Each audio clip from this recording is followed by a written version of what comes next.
this has been amazing. This has been amazing. We just left Fresno. We had a crowd that was, just incredible. And really, we are going to win the state of California because people are tired. People are tired of the Hillary Clintons of the world. It's all talk, it's no action, it's crooked Hillary, it's the same stuff, and our country cannot take another 4 years of Obama. That I can tell you, that's what you're going to be getting. I mean, just take a look at the TSA, take a look at what's going on at your airports, take a look at what's going on with our military that we love. We can't beat ISIS. We're going to beat ISIS. We're going to beat them quickly. We're going to knock the hell out of them. We shouldn't have been there in the first place, but we're going to knock the hell out of them, and we have to rebuild our country. We've spent $5 trillion in the Middle East, and right now we have absolutely nothing for it. If we wouldn't have spent 10 cents, we would have been better off, believe me. We're going to rebuild our country. We're going to rebuild our military. We're going to take care of our needs, including our vets, and we're going to bring it back, folks. We're going to bring it back, and it's going to happen quick. And we're going to build a wall. We're going to build a wall. We're going to build a wall. Latinos for Trump, I love you. You know? Build a wall.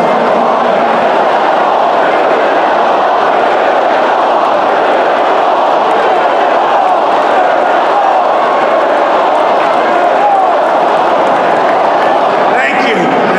Oh, we're going to build it. And if we don't build it, I'll get Papa Doug to build it. He'll get it up. You know who Papa Doug is. He's your big guy in town, folks. He's great. He's great, and he employs a lot of people, a lot of jobs, a lot of education, a lot of health care. We love him, and thank you. Thank you. So, we've had an exciting time. When I started this journey on June 16th, not so long ago, almost a year, hard to believe. Now you have to say, we've been on the cover of Time magazine many, many times, and it's really about the movement, because we've created a movement. It's a movement to common sense, to smart. We're not going to be ripped off anymore. All right, get them out of here. Get them out. Get them out.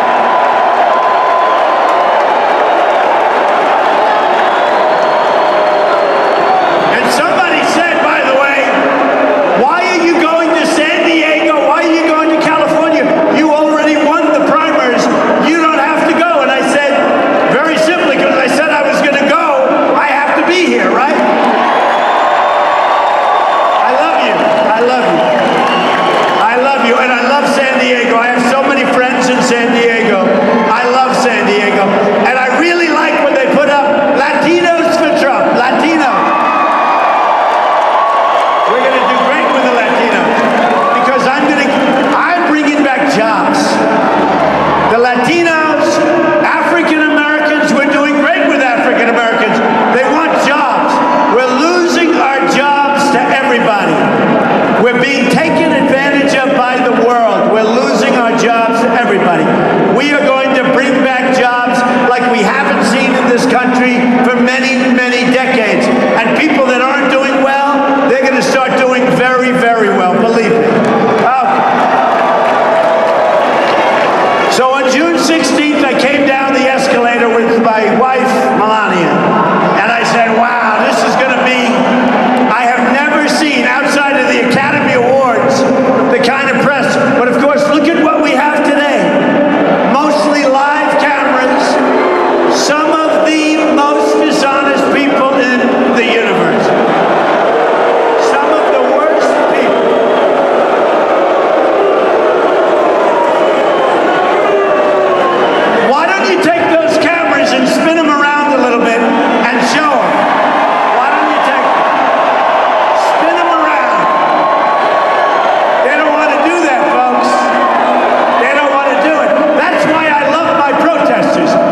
speech, and if you notice, that's my notes for the speech. We got to go freeform. We don't want teleprompters, right?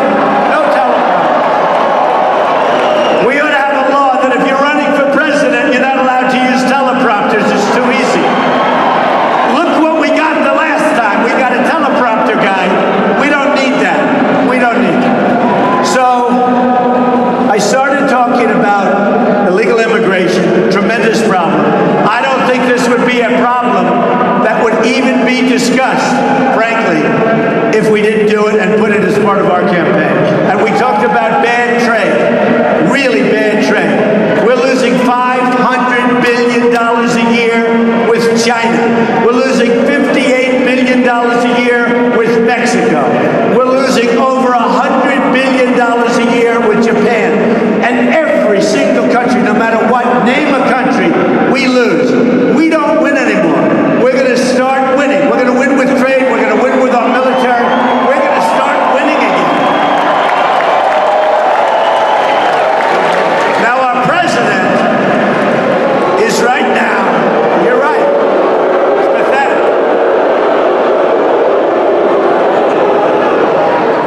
Honestly, folks, we have leadership right now in this country, especially at the top, that is grossly incompetent. They don't know what the hell they're doing.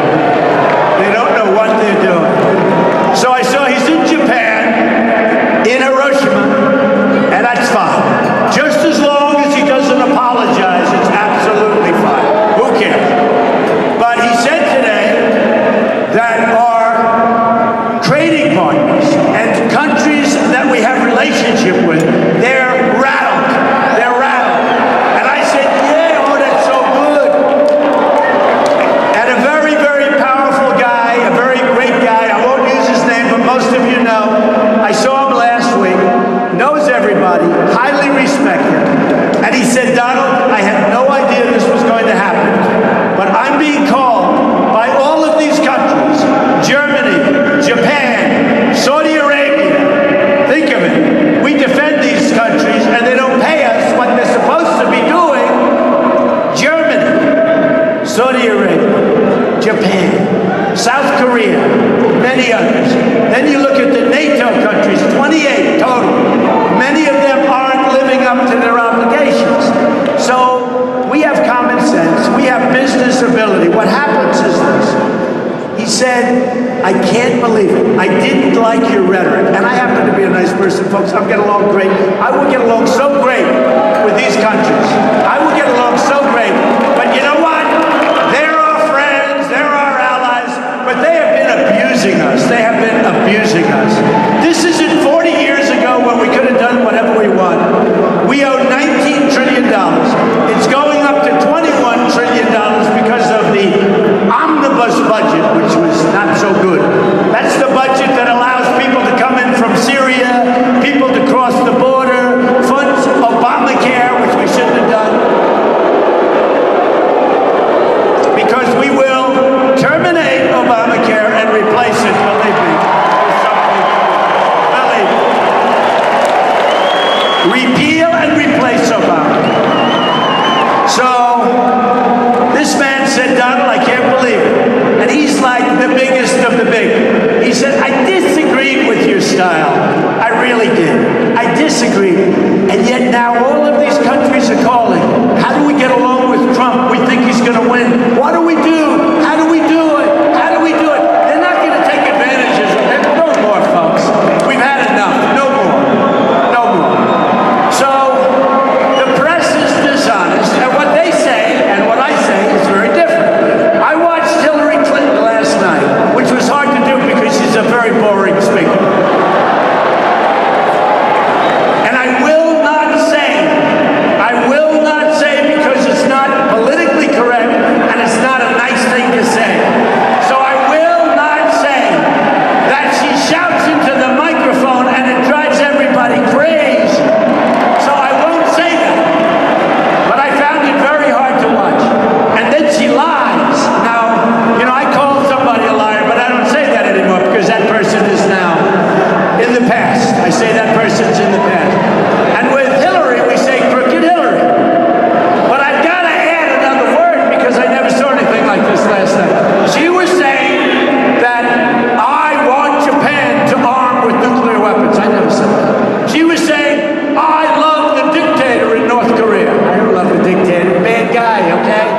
guy. She was saying all sorts of things, so bad and so false, total lies, and we're not going to let her get away with it. We're not going to let her get away. What I do say is this. We have tremendous deficits. We're losing a fortune. Our jobs picture is terrible. Don't believe the 5%. The real number is at least 20%. When you look for a job, and I can tell people, raise their hand, do you think I'd have an audience? Look at the size of this room, packed to every corner. You know what? People and the polls love me on security, and there's nothing more important than our national security. And they love me on certain things, but honestly, we wouldn't have crowds like this, and it's everywhere we go. We wouldn't have crowds like this. They're as big as the room. And by the way, there are thousands of people outside that can't get in. Okay? And it's not like, Friday afternoon, you could have been doing something else, I guess, right? But we have fun. Are these the greatest places? The Trump rallies, are they the greatest? All right? Great. So, and by the way, the safest place to be in this country is at a Trump rally. That I can tell you. And we're going to take care of everybody, not just the people in this room, not just what the people in this room represent, which is largely love, because it is love.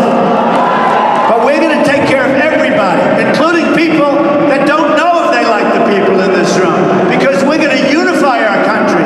We're going to take care of the Hispanics. We're going to get jobs. We're going to take care of the African Americans who are really suffering in this country. And Hillary Clinton can't do a damn thing for them, and she never will. And guess what? She doesn't want to, okay? She couldn't care less. So it's worked out beyond what we thought.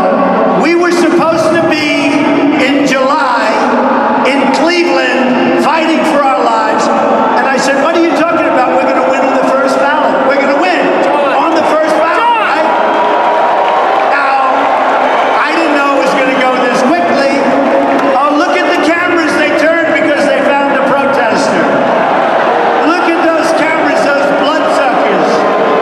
They found a protester. Thank you, protester. Thank you, protester. Thank you. Get them out. Get them out. Get them the hell out of here. It's always funny. You can never, usually they're just singles. The mom kicked them out of the house for the week. But usually they're singles, and you can never hear them. But what you hear is my people going, get them out, get them out. My people make songs. It's true. So let me just tell you, Bernie Sanders has been great. We like Bernie. I like Bernie. You know why I like him? He doesn't have a chance, and what he's doing to her is incredible. Because the system is rigged against Bernie. You ever notice? He wins, he wins, he wins, he wins. Then you watch the pundits, these guys, the dishonest ones. They sit around, he can't win because the system's rigged. I have to say, our system was rigged too, except for one thing. If you win by massive landslides every week, it's no longer rigged. It's like the boxers. That's right. That's what happened. The system was not meant for me to come in as an outsider that built a great company. I built a great, great company. When I filed, in fact, Papa Doug knows, when I filed my papers, over 100 pages in federal elections, and I filed tremendous company, tremendous iconic assets, unbelievable cash flow, very little debt, makes a lot of money, and they were so unhappy to see it. But you know what? I say it for a different reason. And I started off, by the way, with $1 million loan, and now have a net worth of much more than $10 billion. And you know what? I don't even want, I'll tell you what, all I want to say is, this is the kind of thinking that we need to straighten out this mess that they've given us in our great country. This is the thinking we need. This is what we need. So let me tell you a little bit about San Diego, because we're talking about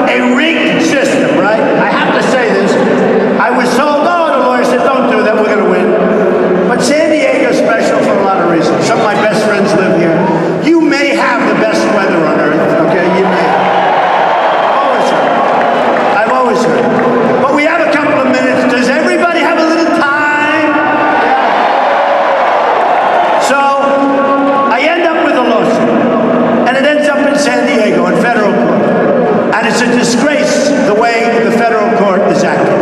Because it's a simple lawsuit. Everybody that took these so-called courses, Trump University is in San Diego. And the trial, they wanted to just start while I'm running for president. The trial is going to take place sometime in November. There should be no trial. This should have been dismissed on summary judgment easily. Everybody says it. But I have a judge who is a hater of Donald Trump. A hater. He's a hater. His name is Gonzalo Curio. And he is not doing the right thing. And I figure, what the hell? Why not talk about it for 2 minutes? Should I talk about it? Yes? So we should have won. I'm being railroaded. So here's the story. Very simple story. A number of years ago, a long time ago now, I opened up a school, a little school thing. We called it Trump University, changed the name. We had probably, I don't know, a lot of people, like 10,000 people. The people, did you like it? She said she was there, she liked it. Here's the story. So we opened up, and it really was successful from the beginning. Then we get these class action lawyers, they immediately sue. My people did a good job for a couple of reasons. One of the reasons was they had everybody that took the course sign like a report card. So we had, let's say, 10,000 people, almost that many signed the report card. And the report cards are unbelievable. By the way, without that, it's their word versus these people or me. But I'm getting railroaded by a legal system that, frankly, they should be ashamed. Because this is a case that I'll be here in November. Hey, if I win as president, it's a civil case. I could have settled this case numerous times, but I don't want to settle cases when we're right. I don't believe in it. And when you start settling cases, you know what happens? Everybody sues you because you get known as a settler. One thing about me, I am not known as a settler. And people understand that this whole thing, with this whole deal, with the lawyers, class action lawyers, they're the worst. It's a scam. So here's what happens. We're in front of a very hostile judge. The judge was appointed by Barack Obama, federal judge. I mean, frankly, he should recuse himself because he's given us ruling after ruling after ruling, negative, negative, negative. I have a top lawyer who said he's never seen anything like this before. So what happens is we get sued. We have a magistrate named William Gallo who truly hates us. And this is what? Now the good news is it's a jury trial. But we can't even get a full jury. We're entitled to a jury. We want a jury of 12 people. And you're going to watch. First of all, it should be dismissed before the trial. But if we have a trial, we'll go all the way. Watch how we win it because I've been treated unfairly. Very much like with the veterans where I raised all that money. But on Tuesday, I'm announcing all of the groups that we've given almost $6 million to. You know, you turn things around. So here's the story. We have a law firm named Robbins Geller, where basically Robbins Geller is a spinoff of two law firms, Lyric Conklin and Milberg Weiss. Two of those partners went to jail for an extended period of time for doing very bad things legally. This same group is the lawyers against. So what happens is the judge, who happens to be, we believe, Mexican, which is great. I think that's fine. You know what? I think the Mexicans are going to end up loving Donald Trump when I give all these jobs. Okay?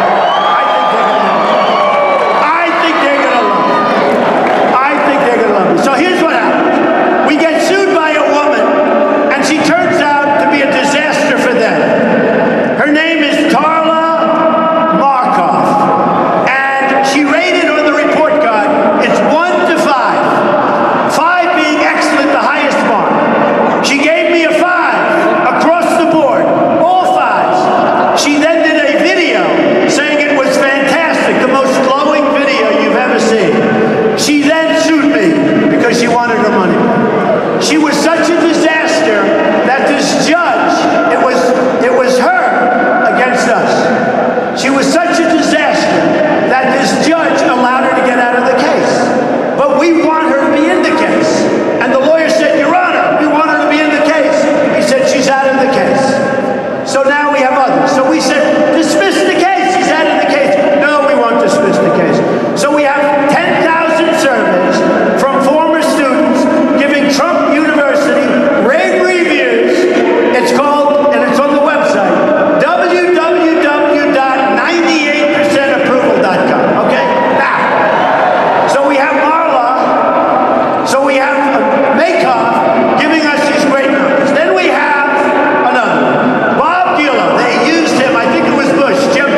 you can settle. In fact, a lot of people said, oh, before you run, you should settle. I said, I don't care.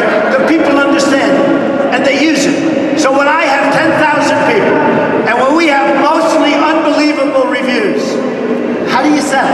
And in fact, when the case started originally, I said, how can I settle when I have a review like this? Every review is good. Now, I should have settled, but I'm glad I didn't. So I'll be seeing you in November, either as president, and I will say this, I have all these great reviews, but I will say this, I think Judge Curiel should be ashamed of himself. I think it's a disgrace that he's doing this, and I look forward to going before a jury, not this judge, a jury, and we will win that trial. We will win that trial. Check it out. Check it out, folks. And you know, I tell this to people, November 28th, I think it's scheduled for. It shouldn't be a trial. It should be a summary judgment dismissal. By the way, friends of mine that are great lawyers, in fact, one of them represents you, said, how the hell do you get sued under RICO for a guy that took a course, loved the course, said great things about the course, and then you get sued under RICO? It is a disgrace. Now, I'm talking about Bernie Sanders has a rigged system. It is rigged. I'm talking about I had a rigged system, except we won by so much. I will tell you, this court system, the judges in this court system, federal court, they ought to look into Judge Curiel, because what Judge Curiel is doing is a total disgrace, okay? But we'll come back in November. Wouldn't that be wild if I'm president and I come back to do a civil case? Where everybody likes it. Okay. This is called life, folks. So here's what we're going to do. We are going to run this country properly, with heart, with passion. We're going to save Social Security. We're going to save without cuts. We're going to save Social Security. We're going to bring back and save our Medicare, which people want to cut like hell. We're going to knock out, remember this, knock out Common Core. Our educational system is a mess. We're going to knock out Common Core. We're going to bring our education to a local level, and we're going to do great. Repeal and replace Obamacare. We are going to save our Second Amendment. Remember, Crooked Hillary wants to terminate, he wants to abolish our Second Amendment. The NRA last week gave me their full endorsement. The first time in the history of the NRA, the earliest endorsement they've ever given. And I'm honored. And by the way, they're great people. They're incredible people. They're great people. We're going to start very soon as we get in there, we're going to renegotiate our trade deals that are killing our country. Okay? We're going to renegotiate with China. We're going to and we're going to have better relationships than we have right now. We are going to renegotiate our deals. We're going to renegotiate everything. Everything's up for grabs. Wait till you see the incredible potential that this country has. When we're not run by people with no common sense, with no business ability, frankly, with no heart. They have zero heart, and people that are incompetent. Wait till you see what we're able to do in a fairly quick period of time. So I went out, as you know, we won New York big. We won everything, but we won New York big. Originally, and I owe it to them, because drugs are pouring across the border, and New Hampshire was my first victory. So I love New Hampshire. And you look at the streams and the beautiful trees and the rivers, New Hampshire people love this. I love you too, thank you. But it was my first victory. We won New Hampshire. That was supposed to be Bush, and he spent many times more than me. Wouldn't it be nice to hear, as a president, I've spent less money on this campaign than anybody else by far, and I've had the best result by far. But isn't that what you want for your president? Okay, are we tired of this horrible stuff that we witnessed? Every single thing we do, over budget, way behind schedule, we're going to change. You know, I'm building a hotel on Pennsylvania Avenue between the White House and the Capitol building. The old post office. nobody believes. It's actually 2 years. But I like to say 1 year. But we're opening in September a hotel at least 1.5 years ahead of schedule, under budget, and yet it's a higher quality hotel than anybody ever saw before. I think it'll end up being one of the great hotels of the world, and we're ahead of schedule, under budget, and yet we've increased the scope of the hotel, and it's going to be something our country's proud of. I made the deal with the GSA, Government Services, one of the most competitive deals in the history of government services. They made it for 2 reasons. Number one, they wanted to make sure it gets done, and they looked at my balance sheet and they almost fell off their chairs. They said, it's going to get done. Number two, that was important because they don't want a half-built hotel. The other thing, they wanted a great concept. Wait till you see this. Now, I love opening it on September 15th. Maybe I should wait till like around November 2nd or 3rd, because that's going to be a big opening. And the problem with you guys is you tend to forget. We have like a 2-week span. We have a 2-week memory span. You know what I'm going to do? I think I'll open it up a little bit later. I'll still be so far, but it's going to be fantastic. That's what we should be doing for our country. You see our roads coming in so far above budget. You see our bridges. We don't build bridges for the most part. You know, in the old days, we used to build bridges. You go to China, bridges all over the place. It makes our bridges look like toys. Beautiful airports.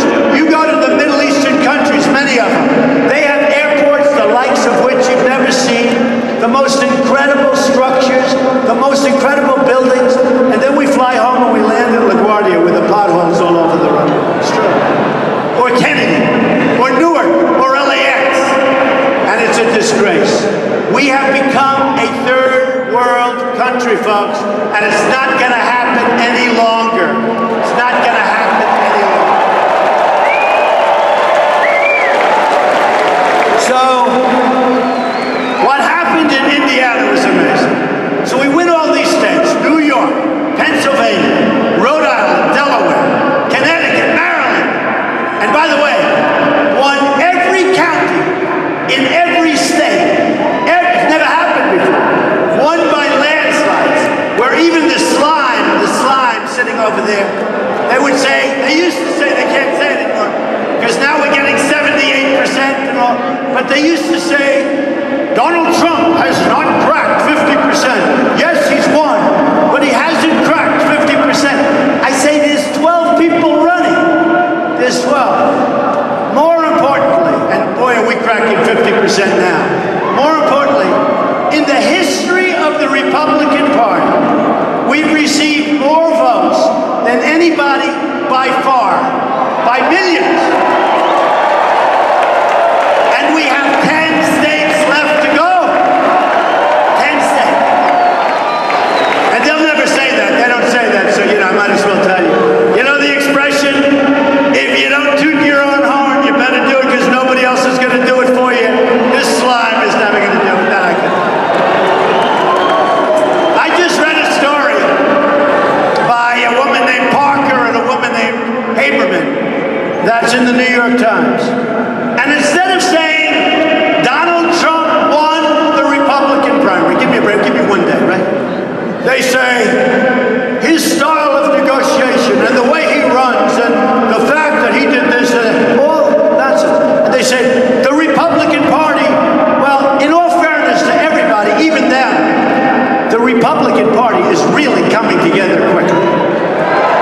You just saw Darrell Issa. You just saw Duncan. You just see all these people. These are the best. It's really coming together quickly. And we're up to over 90% in terms of approval rate. And last time we had this clown named Mitt Romney who let us all down. I backed and worked for him. So John McCain, that was a tough race. John McCain lost. Mitt Romney lost. I said this time we're going to do it ourselves, folks. We're going to win. We're going to.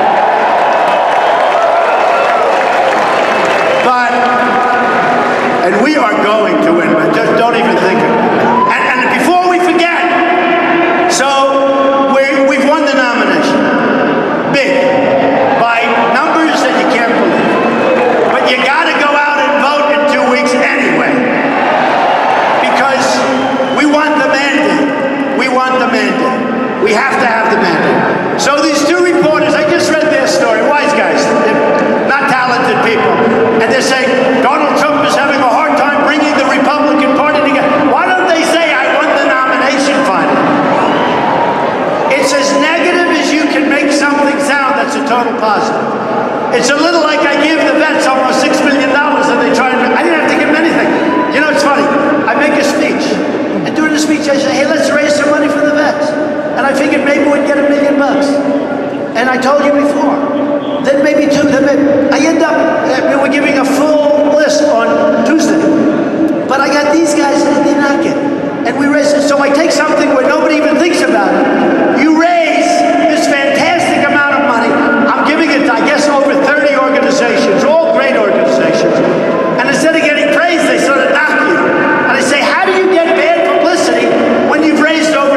president. So the Washington Post has 22 people on me right now. 22 reporters.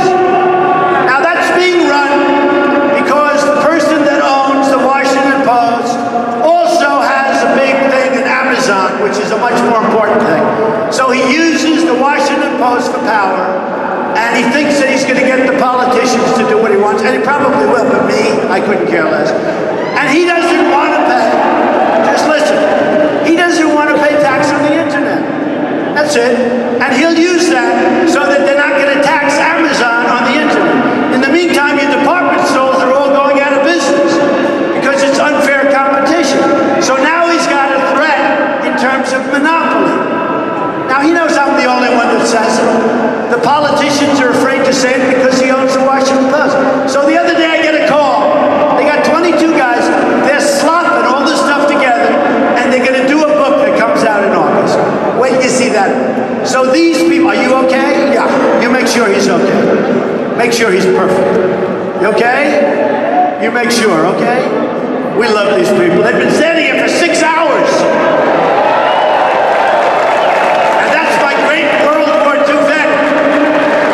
People that are looking at him, they don't realize he's tougher than all of us in this room, folks. I like it. So I love to call these institutions out. Now, no politician's going to do that because they care too much. Well, I care too, but I care about doing the right thing. And so it's just very interesting. Here's one other thing I have to tell you. The New York Times last week made a fool out of themselves. They did a story on the front page of the Sunday Times. The top of the fold, most important center, a massive picture of me standing with beauty pageant contestants, right? And then they interviewed 50 or 60 people. They put a few of them in because most of them said good things. And the few of them revolted because they said, that's not what we said, that's not what we implied. We like Donald Trump. We love Donald Trump. Donald Trump treated us with respect. One of them,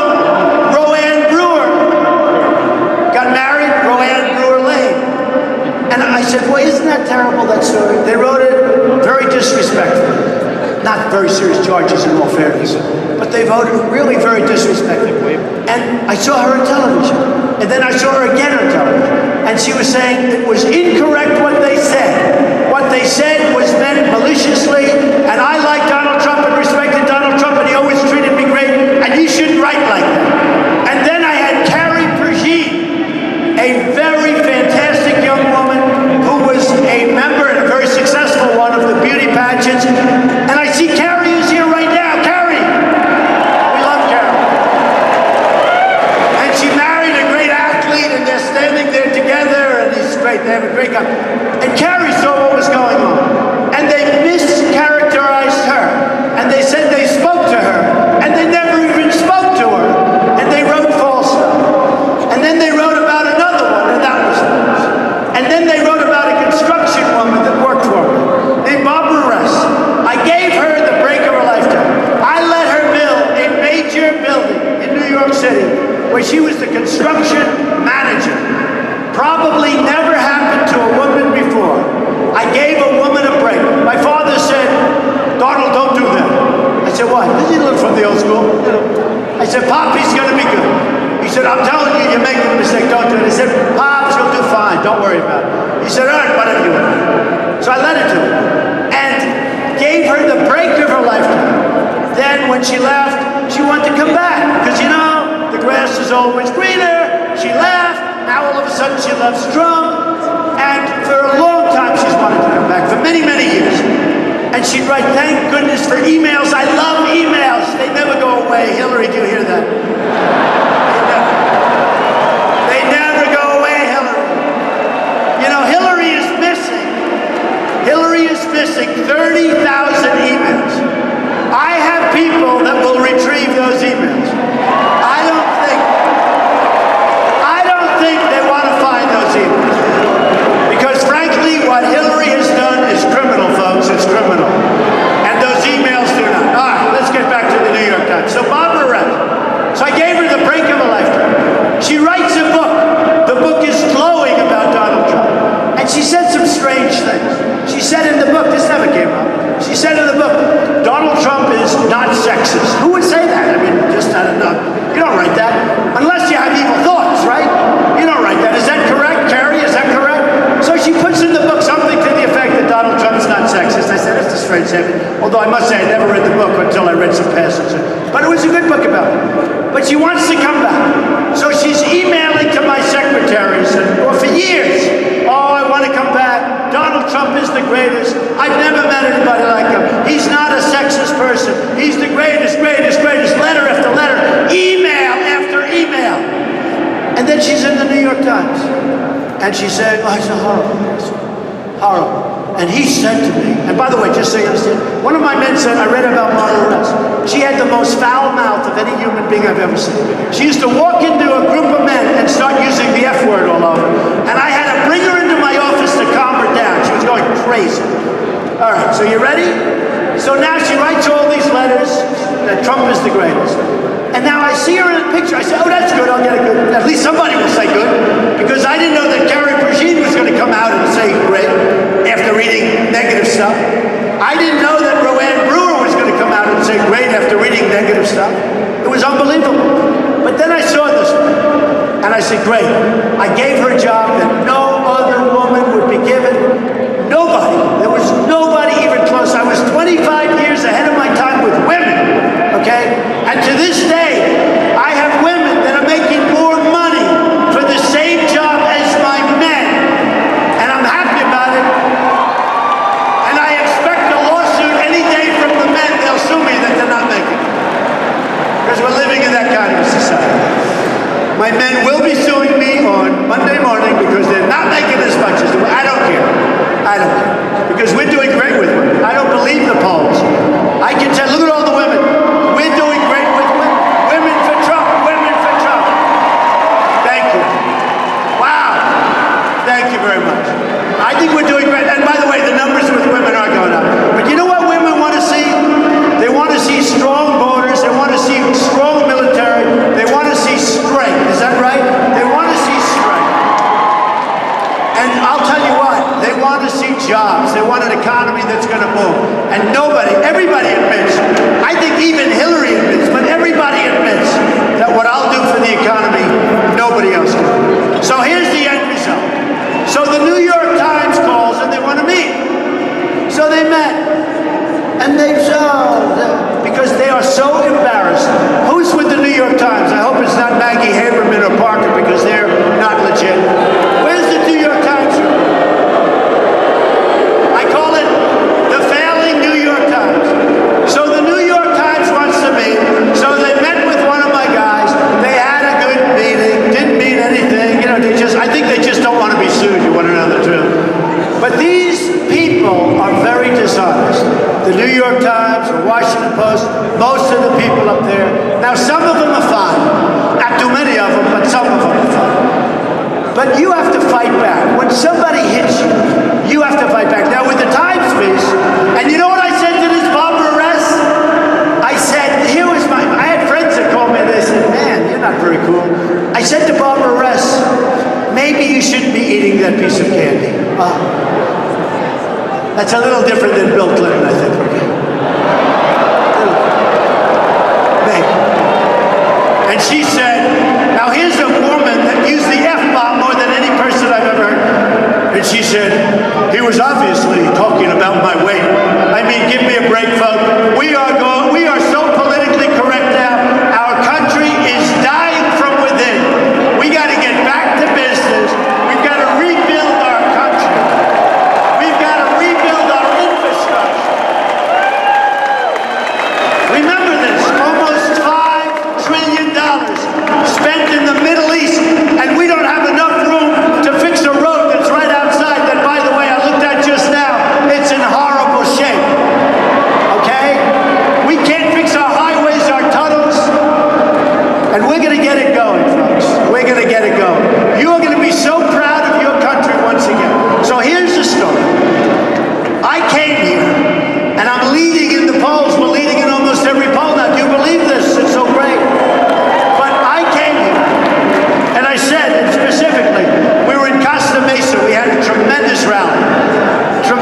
20,000 people at the Mavericks Arena. And he said to me, Donald, can I ask you a question? How do you do this? You're going to speak in front of these people. A very big musician said, Trump is the greatest in the world without a guitar. Meaning, without an instrument. I got to stand up here by myself. And if I bomb, they will believe me. They'll let us know. But he said to me, how do you do this? And I looked at him. This is, by the way, one of the most successful people in the country, in the world. And he looked at this massive audience like this today. And like I had a little while ago, the president. And he looked at this massive audience. He said, how can you get up there and speak? Do you have notes? I say, no. Do you have something? I say, no, I have like a good head. I have a good memory. I have a very good memory. But he said, how do you do it? And I said, you know, honestly, it's not hard. Because there's so much love in the room. It's unbelievable. There's love in the room. We want to take our country back. We want to take our country back. We're tired of being the stupid people all over the world. We're tired of it. And we're going to end it.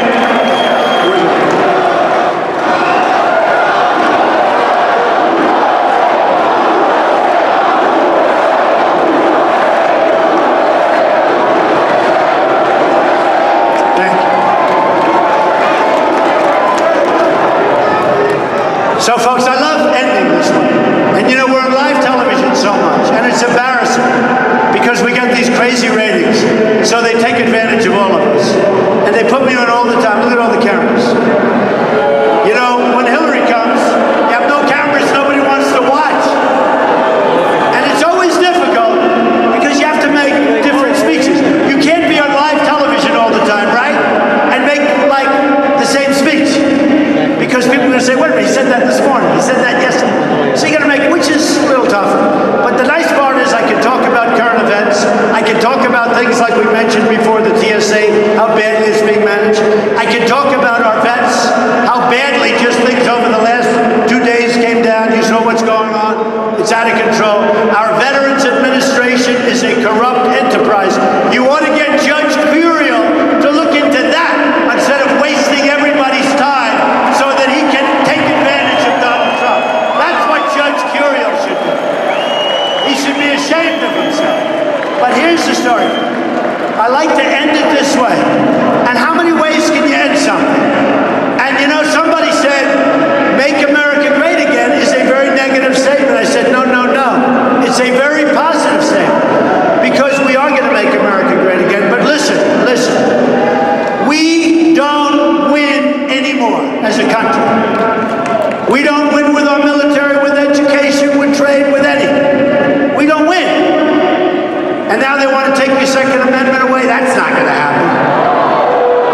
But we don't win anymore. And I say this, and I have fun saying it, and I love saying it, and we can't do it any better. We are going to start winning again bigly.